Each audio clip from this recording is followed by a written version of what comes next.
When I first moved into the cabin on that tiny island, all I expected was peace. Just me, the water, and the slow, steady sound of wind pushing across the lake. For the first time in years, I felt like I could breathe again. My home wasn't finished yet. The logs were raw, scaffolding still clung to the sides, and lumber piles were scattered across the clearing. But it was mine. Every inch of the island, every rock on the shoreline, and every shimmering ripple of water that wrapped around it.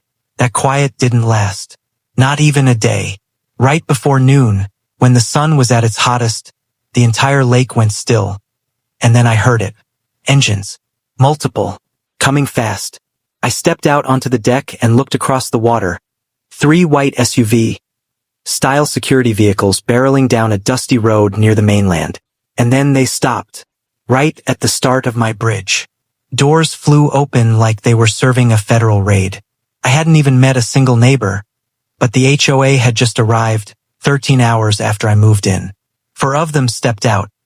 Matching red tops, clipboards, radios, sunglasses tinted darker than their personalities. Not friendly, not curious, not welcoming. They marched across my bridge like a military inspection. Heavy boots pounding against the planks until they reached the island's clearing and formed a half circle around me. No hi, no welcome, just attitude. The one in front, tall, wide shoulders, face that looked like it was carved into a permanent scowl, didn't waste a second. You can't be here, he snapped. I blinked. Excuse me? This island is community property. This lake is community property.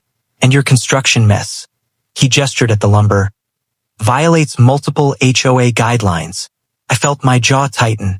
My island, I corrected him. My property, and my lakefront. Wrong answer.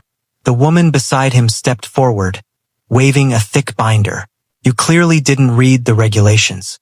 Everything within this lake, including waterways and recreational access points, falls under HOA jurisdiction. She said it like she was reading scripture. I just stared at her. So, the tall one continued, we'll need you to remove this bridge by the end of the week. It's an unauthorized structure across community water. Silence. The wind died. Even the lake seemed to pause. They weren't confused. They weren't mistaken. They were actually trying to claim my lake.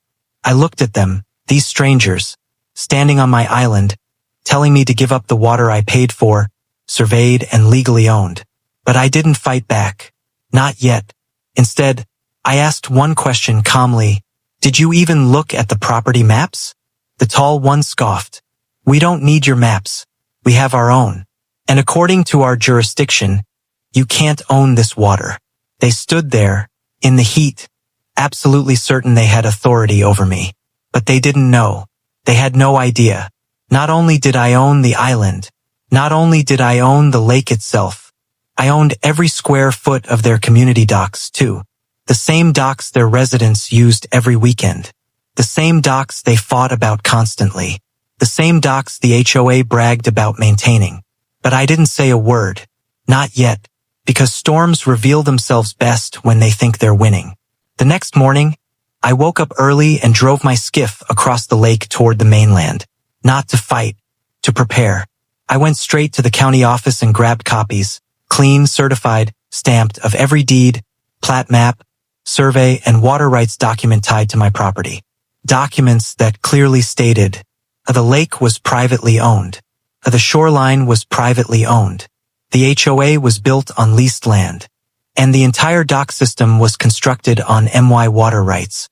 They didn't just misunderstand. They were sitting on top of a secret their founders ignored decades ago. A secret I now controlled. By noon, I was back on the island. The water was still. The birds were quiet. And then, like clockwork, those same 3 SUVs rolled toward the shoreline again. They came back angry, marching in formation, the tall guy barking orders into a radio. They crossed the bridge like they were ready to declare war. Didn't we make ourselves clear yesterday?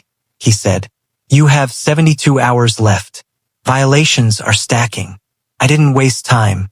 I held out the documents. Read. He flipped through the first page, paused, then flipped again. His eyebrows dropped hard when he reached the survey showing the lake boundary.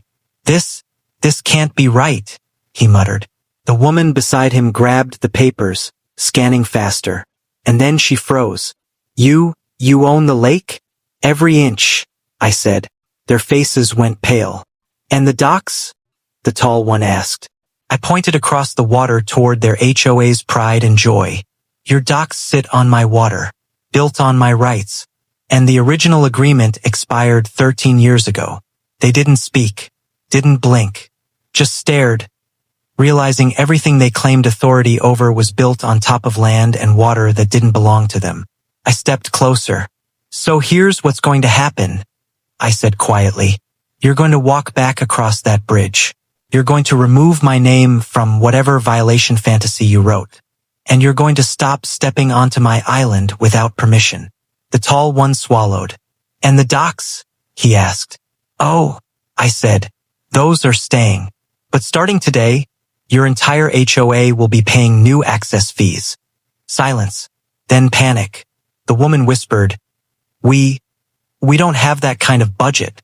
I shrugged. Then I guess your residents won't have docks to tie to this summer. Their entire posture collapsed. The power they walked in with, gone. Drowned in paperwork they never bothered to read. They backed away slowly, defeated, humiliated. By the time they reached the mainland, the tall one looked like he aged 10 years. That evening, as the sun set across my perfectly still lake, I stood on my deck watching the reflection dance across the surface. This lake was mine. This island was mine. And now even their docks were under my control. The HOA never returned uninvited again. And the next time they needed something, from maintenance to meetings, they knocked politely on my bridge. Because the moment they tried to take my lake, they found out I owned their world.